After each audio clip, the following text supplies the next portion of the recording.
Nobody saw this coming, not the blogs, not the insiders. Not even the people who swear they know how this industry really works. Because what exploded overnight was not just another messy rumor or a petty celebrity spat. It was a full-blown digital detonation that had timelines refreshing like stock market crashes and group chats, lighting up like emergency alerts. One minute everything was quiet, the next minute the internet was screaming breaking. Screens were shaking, and one name was everywhere, Teyana Taylor. But here's the question nobody was ready to answer. Why did this one hit different, and why did Tasha K choosing this moment turn into the messiest move of her entire career? Was this journalism, was this clout chasing, or was this a calculated hit wrapped in the illusion of exposing truth? Because when Tasha K dropped those alleged details, when she hinted at money, power, and secrets nobody was supposed to touch, the reaction wasn't curiosity, it was chaos. And when Teyana finally snapped, it wasn't loud at first, it was cold, controlled, and terrifyingly precise. The kind of response that tells you this isn't about gossip. This is about lines being crossed and reputations being played with for clicks. So the real question is not what was said, but who benefits, who pushed this narrative? And why did it blow up exactly the way it did? The moment Tasha K pressed go on that livestream, something shifted in the atmosphere of celebrity culture. Because this was not framed like casual gossip, it was delivered like a warning shot. Slow, deliberate, dripping with implication. And aimed straight at Teyana Taylor's carefully guarded public image. Tasha didn't come out swinging with names or documents. She did something far more dangerous. She hinted, she teased, she smirked. And she let the audience do the dirty work for her, and that is how fires really start online. She referenced alleged money moves, whispered about circles people were not supposed to peek into, and talked like someone who knew things she wasn't saying out loud yet. The kind of tone that makes fans lean closer to their screens and blogs start drafting headlines before the sentence even ends. And if you know Tasha K's history, you know this is her signature move. Plant the seed, water it with speculation, and let the internet turn it into a forest fire. This is the same playbook she has used before. The same style that has made her both feared and criticized. Because whether you call it investigative commentary or reckless rumor, one thing is undeniable: when she speaks, chaos follows. The controversy here wasn't just about what was allegedly said, it was about who it was aimed at. Because Teyana Taylor is not some random influencer or fragile reality star. She's a multi-hyphenate artist with a fiercely loyal fanbase and a reputation for protecting her privacy like a locked vault. She has spent years curating an image of control, discipline, and artistic integrity, so when Tasha's words began circling her name, it felt less like commentary and more like a challenge. Almost instantly, past narratives were dragged back into the light. Old interviews clipped out of context, business rumors recycled. Blind items were posted as if they were evidence. And suddenly people were talking like they had been waiting for a moment to question her success. Anonymous accounts claimed there had always been whispers behind the scenes. Unnamed insiders allegedly said there were tensions, power struggles, egos, and money disputes that never made it public. And none of it could be verified, but that never stops the internet. The speed at which this narrative formed was alarming, because it showed how ready people are to believe the worst once a familiar instigator lights the match. Fans split into camps within hours. Some saying Tasha was just doing what she always does, exposing uncomfortable truths. Others saying this was a calculated attempt to provoke a reaction for views.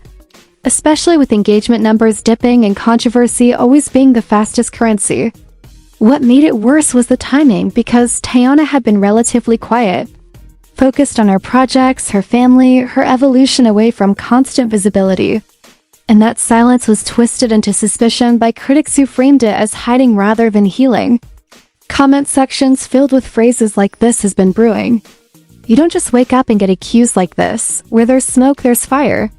The same tired lines that have justified countless online pile-ons. Meanwhile, imaginary sources began popping up everywhere. People claiming they worked with someone who had seen documents that never surfaced. Screenshots that conveniently vanished, and stories that grew more dramatic with every retelling. Lavish spending was hinted at without numbers. Power plays were described without names. And alleged control over situations was discussed without proof, but said with enough confidence to sound real. Reaction channels ate it up, slowing clips down, reading between lines that were never written, turning speculation into content and content into perceived fact. And through all of this, one detail stood out. Tasha never fully crossed the line into explicit accusation, which gave her just enough distance to claim she was only talking, only asking questions, only sharing what was sent to her. But everyone knew exactly what she was doing because she has done it before, and that history is what made this situation combustible. The scandal was not just about allegations. It was about power, who gets to shape a narrative, who profits from outrage, and how quickly a respected name can be turned into a trending topic for the wrong reasons. And as the noise grew louder and the theories grew wilder, the tension sat heavy in the air, waiting for the one thing that would decide whether this stayed. Internet chatter or turned into all-out. Word out what pushed it from messy speculation into full-scale meltdown was the way the internet began treating fiction like evidence. Because within hours, fake investigative threads started circulating claiming to have uncovered secret financial trails, unnamed shell companies, lavish spending sprees that sounded more like movie plots than reality, yet were repeated so often they started to feel real to people who wanted a villain. Anonymous sources suddenly appeared in comment sections saying things like, "I worked adjacent to her camp and trust me, it's worse than you think." Or, "I can't say much, but the money doesn't add up." Vague enough to avoid accountability, but juicy enough to keep the fire burning. Screenshots with no context were passed around as proof. Cropped messages allegedly showing insiders discussing power moves and hush agreements. None verifiable, none traceable, but perfectly designed to fuel outrage. Reaction channels switched from curiosity to certainty, speaking with the confidence of prosecutors while admitting they had no documents, no confirmations, just vibes. Public reaction became a performance in itself, with people racing to have the hottest take, the most brutal read, the funniest meme. Because nothing travels faster online than scandal wrapped in humor. Fans who had defended Teyana for years suddenly felt pressured to explain her silence, as if privacy itself were suspicious, while critics framed her lack of response as guilt, repeating the classic line that if it weren't true, she would have said something by now. Meanwhile, Tasha K leaned into the chaos without ever fully owning it, posting cryptic captions, liking comments that hinted at more to come, teasing that she had receipts she wasn't ready to drop yet, the oldest suspense trick in the book. Each tease sent blogs scrambling, each blog post sent Twitter spiraling, and each spiral brought more viewers back to Tasha's platform, which only made people question whether this was ever about truth at all. Imaginary leaks claimed there were internal disputes, power struggles behind closed doors, accusations of people being silenced, all delivered with dramatic flair and zero substantiation, yet repeated by enough voices to feel like a chorus. The phrase allegedly became the most powerful word in the room, doing all the legal heavy lifting while still allowing narratives to run wild. What made the reaction even more explosive was how it tapped into existing cynicism about celebrity success. The idea that no one gets that far without doing something dirty. A belief the internet loves because it makes downfall feel inevitable. As the noise grew louder, some voices tried to slow things down, reminding people that speculation is not proof. That history has shown how quickly false narratives can destroy careers. But those voices were drowned out by the thrill of watching a controlled, private figure be dragged into the mud. Even people who admitted they didn't believe the rumors still tuned in, because controversy had become entertainment, and entertainment doesn't require belief, just attention. Tasha's platform thrived on that attention, and whether intentional or not, the timing felt too perfect, engagement spikes lining up neatly with every new hint she dropped. The conversation stopped being about what was true and started being about who would crack first, who would respond, who would give the internet the dramatic payoff it craved. And as pressure mounted, as fake investigations multiplied, as public opinion swung back and forth like a pendulum, one thing became clear: silence was no longer neutral. It was being interpreted as strategy or surrender depending on who was watching. And the longer it lasted, the more dangerous it became. Because the internet never waits patiently for answers. It fills the gaps itself, and by the time the person at the center decides to speak, the story has already been written in 1,000 different versions. All fighting for dominance, all demanding resolution. By the time the silence finally broke, the damage was already layered deep into the conversation, because when Teyana did respond, it was not with the chaos people expected but with a tone so controlled it felt surgical. And that contrast alone shifted the entire narrative. She did not scream, she did not insult, she did not spiral. She spoke like someone who understood exactly how narratives are manufactured, and how quickly they can be dismantled when light is applied correctly. She addressed the situation without repeating the rumors, without amplifying the lies, making it clear that what had been framed as exposure was in her view exploitation dressed up as curiosity. And that distinction mattered. Almost immediately the conversation turned from what was alleged to how it was delivered. And suddenly, people began asking harder questions about ethics, about responsibility, about the line between commentary and calculated provocation. Hypothetical legal consequences started trending. Armchair analysts speculating about defamation, cease and desist letters, and quiet settlements that never see daylight but leave careers permanently altered.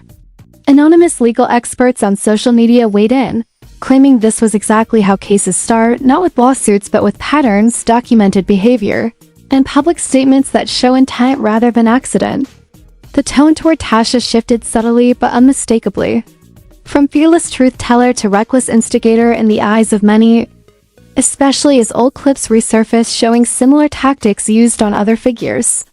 A pattern people said they had ignored until now. Sponsors and collaborators were rumored to be watching closely because brands do not like unpredictability, and nothing scares them more than controversy that cannot be controlled once it spills outside the screen. Public backlash became more organized. Not just memes and jokes but long threads breaking down how outrage cycles are monetized, how certain platforms thrive on proximity to scandal without accountability for the fallout. At the same time, defenders of Tasha argued this was censorship in disguise, that controversial voices are always targeted when they get too close to uncomfortable truths, even if those truths are messy and incomplete, turning the situation into a larger culture war about who gets to speak and who decides what is harmful. That debate only fueled engagement further, pushing the story beyond entertainment pages into broader conversations about media literacy and digital responsibility. Hypothetical consequences multiplied, whispers of internal reviews, potential platform strikes, behind-the-scenes pressure to dial things back, all unconfirmed but plausible enough to keep speculation alive. What made the fallout so intense was that there was no clean resolution. No smoking gun, no dramatic apology, just a slow realization that this was not a game for everyone involved. Teyana's reputation, built carefully over years, had been dragged into a spectacle she never consented to. And even if the rumors faded, the memory of how quickly the internet turned would linger. Tasha's platform, built on being first and fearless, now faced questions about sustainability, about whether constant escalation eventually leads to isolation. In the end, the scandal became less about the original allegations and more about power, about who controls narratives in an attention economy where outrage is currency and restraint is seen as weakness. The audience was left not with answers but with discomfort, forced to confront how easily they participate in cycles that reward provocation over proof, reaction over reflection. And as the noise slowly settled into the next trending topic, one uncomfortable truth remained. In this digital landscape, nobody really wins these wars. Reputations are bruised, trust erodes, and the machine keeps moving, waiting for the next name, the next hint, the next moment where someone decides that stirring the pot is worth whatever spills out. Full stop. If you want to see the next explosive reveal and witness every twist unfold, hit that subscribe button and turn on notifications now. Don't miss a second of this saga. Drop a comment with who you think is really behind it.